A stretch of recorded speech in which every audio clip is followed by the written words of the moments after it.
The roar of engines, the glint of chrome, the scent of leather and gasoline, these are the hallmarks of the biker gang, a fixture in the American consciousness since the aftermath of World War II. Disillusioned veterans, seeking solace and brotherhood, founded on the open road.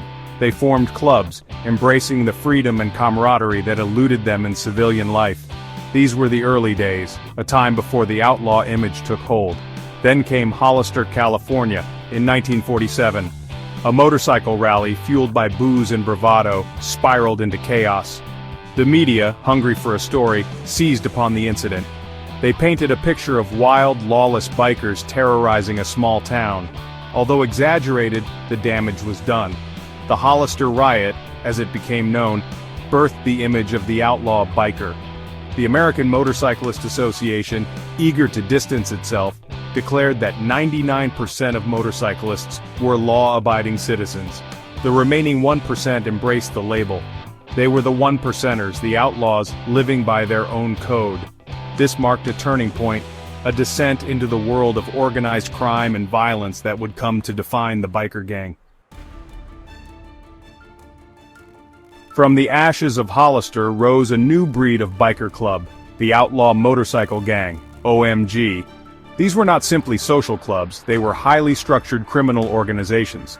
They had ranks, bylaws, and a strict code of conduct. Membership was earned, not given, often through acts of violence or loyalty.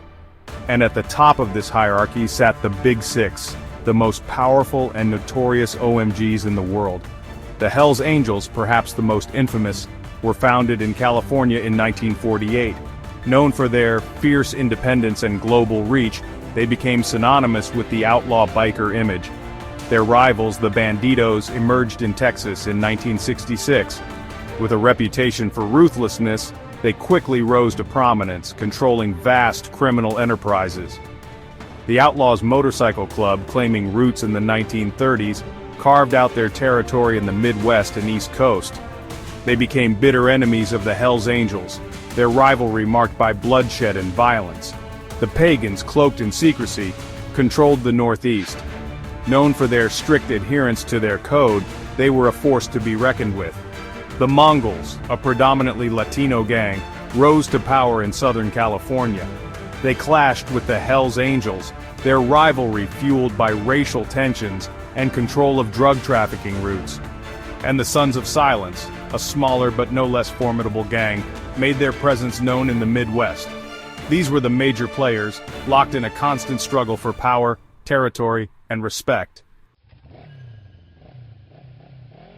The world of outlaw motorcycle gangs was one of violence, crime, and danger.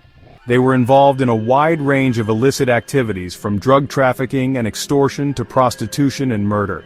They ran their operations like businesses, with a clear hierarchy and division of labor. Their loyalty was to the club, and they would go to any lengths to protect their brothers and their interests. Conflicts between rival gangs were common, often sparked by disputes over territory, drug deals, or perceived disrespect.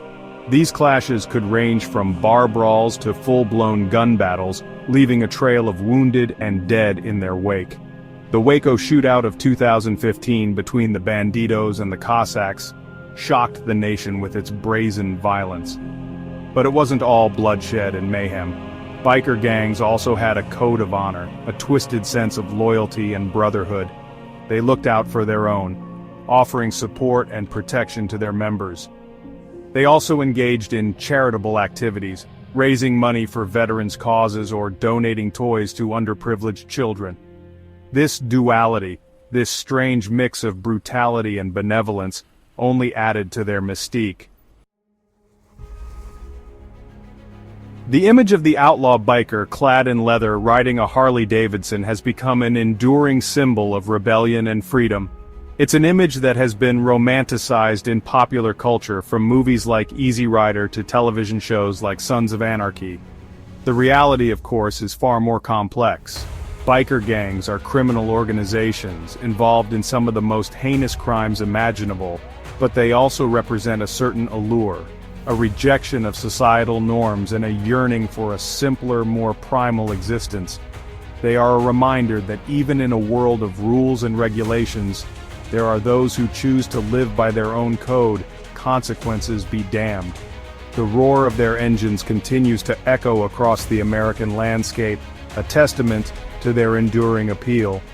They are a part of our cultural fabric, a dark and fascinating subculture that continues to captivate and repel in equal measure.